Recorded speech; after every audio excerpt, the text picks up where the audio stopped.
This morning, the 7 Americans who were wrongfully detained in Venezuela are back in the United States. President Joe Biden announcing Saturday the return of the hostages. 5 of them were part of the so-called Citgo Six.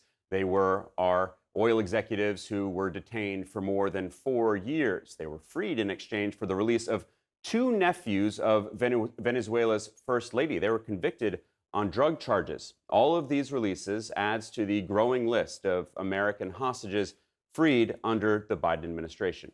Joining me now is Alexandra Forsyth. Her dad, Alirio Zambrano, and uncle Jose Luis Zambrano were among the 7 released from Venezuela. Alexandra, thank you so much for joining us this morning. We, of course, are thrilled that you are getting your father and uncle home. Tell us about that moment that you learned that they were being released.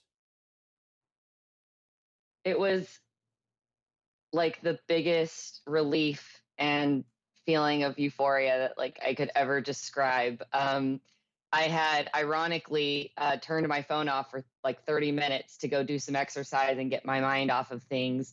And of course, in that 30 minutes, we were finding out about what was happening. So once I turned my phone back on and got back to it, my brother-in-law called me, and I was actually just like on a sidewalk, and I like fell over just crying and tears of happiness. So it was, maybe not where I wanted to find out, but I was so thankful. And I've just been thankful ever since. It's been amazing. Did you know this was in the works? Did you know that this news was going to be coming? We had some sense among the families in the morning that something was off. Some communications, maybe that we regularly get from our family members, et cetera. Some things seemed a little off. Some food deliveries, whenever we made the food deliveries, where the guards were saying that they were no longer there. So it was several hours of uh, a lot of confusion and concern and hope. So, we were so relieved to find out that this time they were really coming home. What has it been like for your family to have your father and your uncle not just away, but in captivity for all this time? Oh, God. It's just been like one of the most traumatic things you could imagine. Not only are you just worried about their health and safety every single day, their literal life, but then you're trying to actually get them out of there and become an activist and a media person. Um, so it's been quite a trial and tribulation, but I'm just so thankful that we were able to get them home finally, with the help of President Biden and Ambassador Carson. So I'm just beyond thankful for that.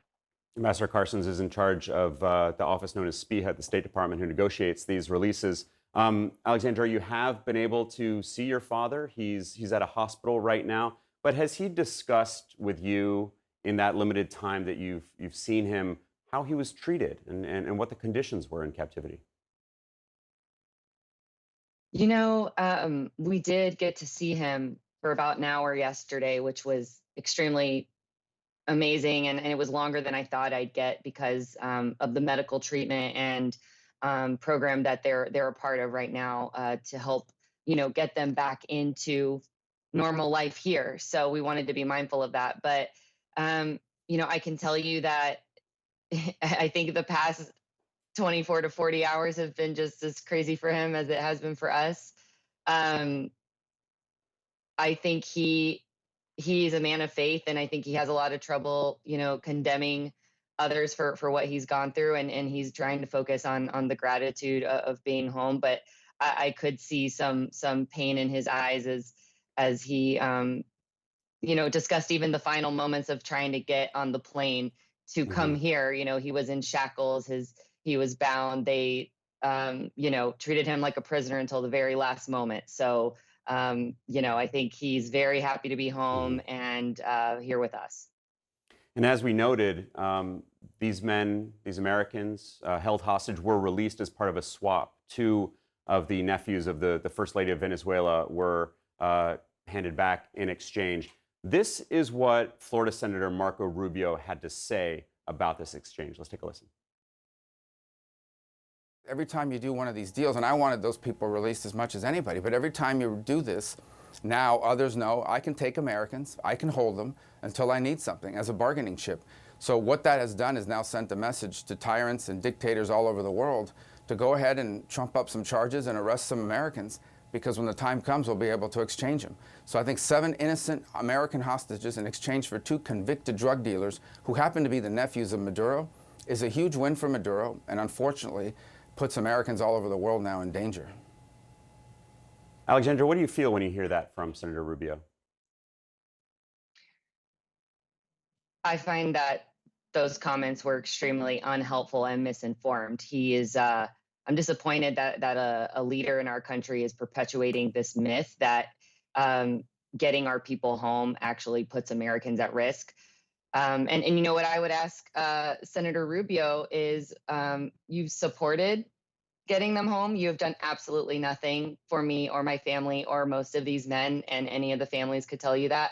And he even had a constituent from his state that was released. And I would ask, what did you do for his family? And how have you been supporting them? And have you checked in on them instead of pandering to your constituency? I found his comments unpatriotic and unhelpful.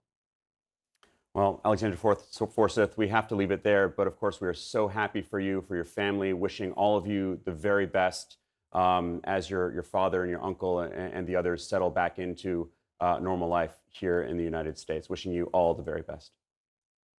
Thank you so much for your time.